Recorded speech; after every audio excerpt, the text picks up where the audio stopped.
एक तरफ सुएज नहर में फंस गया है चीन का बड़ा जहाज, यूक्रेन से आखिर क्या लेकर आ रहा था, तो वहीं दूसरी तरफ रूस ने 2 जहाज भेजे पाकिस्तान और बदले में पाकिस्तान ने रूस को कितना बड़ा धोखा दे दिया है। जानेंगे क्या कुछ चल रहा है जियोपॉलिटिक्स में, आइए जानते हैं इन खबरों को विस्तार से। दुनिया में ये जो इलाका देख रहे हैं ना, इस इलाके को कहा जाता है सुएज नहर, सुएज कैनाल। ये वो हिस्सा है अगर बंद हो जाए ना तो दुनिया में अफरा तफरी मच जाती है। और ऐसा ही एक बार हुआ था जब मार्च 2021 में एक बड़ा सा जहाज एवर गिवन आकर यहाँ पर अटक गया था और ऐसा अटका था कि 7 दिनों तक ये एवर गिवन फंसा हुआ ही था।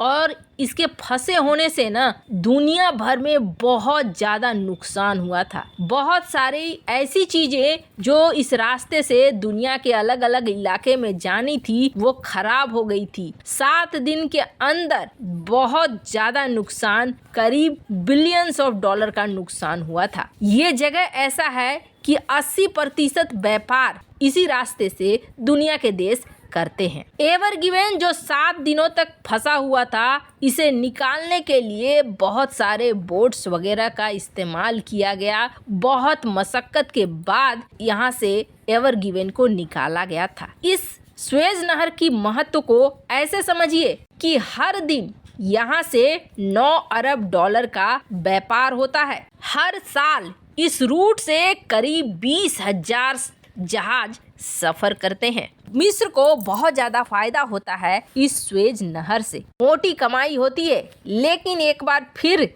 ये सुर्खियों में आ गया है और वजह है कि यहाँ चीनी जहाज फंस गया है। एमवी ग्लोरी नाम की जो चाइना की एक शिप है, उस शिप में करीब 65,000 मीट्रिक टन मकई लदा था जो यूक्रेन से चीन जा रहा था। कंपनी ने अपनी इस बोट को बचाने के लिए कई टग बोट लगाए हैं ताकि यहाँ से निकाला जा सके। अब ये चीनी जहाज कैसे फंसा ये किसी को पता नहीं है, पर कहा जाता है कि जब ये चाइना का जहाज यात्रा पर निकला था तब मिस्र के कुछ हिस्सों में मौसम खराब था। बहुत ज्यादा डिटेल निकल कर सामने नहीं आई है, लेकिन एक जगह और समस्या चाइना के लिए खड़ी हो गई है। अब चाइना सुएज नहर से अपने इस जहाज को निकालने के लिए मशक्कत कर रहा है। खैर, जहां एक तरफ ये सब कुछ हो रहा है तो वहीं मिस्र को बार बार कहा जाता है कि आपको इतने पैसे इनकम हो रहे हैं, इससे इस सुएज नहर की चौड़ाई को जरा बढ़ाइए आप, ताकि इस तरीके से जो फंस जाते हैं जहाज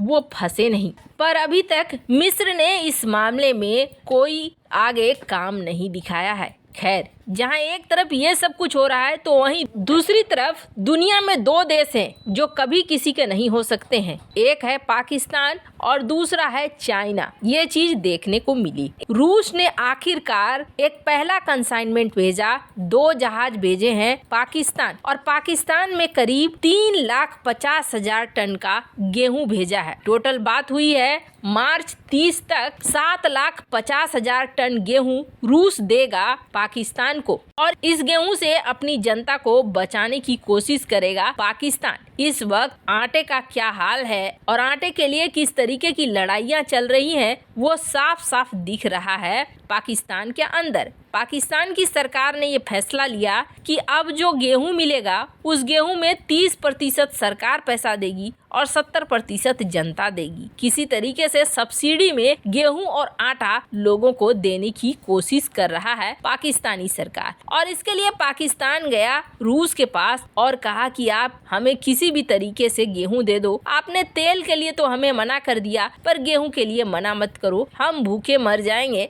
हमें गेहूं दे दो। वैसे कहा जाता है पाकिस्तान और रूस के बीच जो ये गेहूं की डील हुई, ये डील काफी सस्ते वाली डील हुई, यानी कि सबसे सस्ते क्वालिटी का पाकिस्तान ने गेहूं चुना और कहा आप कुछ नहीं, आप हमें यही दे दो, यही हमारे लिए काफी होगा। और इसके लिए ये भी कहा जाता है कि चाइना की तरफ से जुगाड़ लगाया था पाकिस्तान ने। चाइना के फॉरेन मिनिस्टर ने रूस के और पाकिस्तान से बातचीत भी की थी जिसके बाद कहा जाता है कि ये डील पूरी तरीके से तय हो पाई थी और आखिरकार पाकिस्तान को कम से कम खाने के लिए गेहूं मिल रहे थे। 2 बड़े बड़े जहाज पाकिस्तान में भेजे रूस ने, जिसमें ये गेहूं लदे हुए थे। अब आप सोचेंगे चलो पाकिस्तान के लिए कुछ अच्छा ही किया रूस ने, लेकिन क्या बदले में पाकिस्तान ने रूस के लिए अच्छा किया? बिल्कुल नहीं। जब पिछली बार ये खबर आई थी कि पाकिस्तान यूक्रेन को दे रहा है हथियार और गोला बारूद,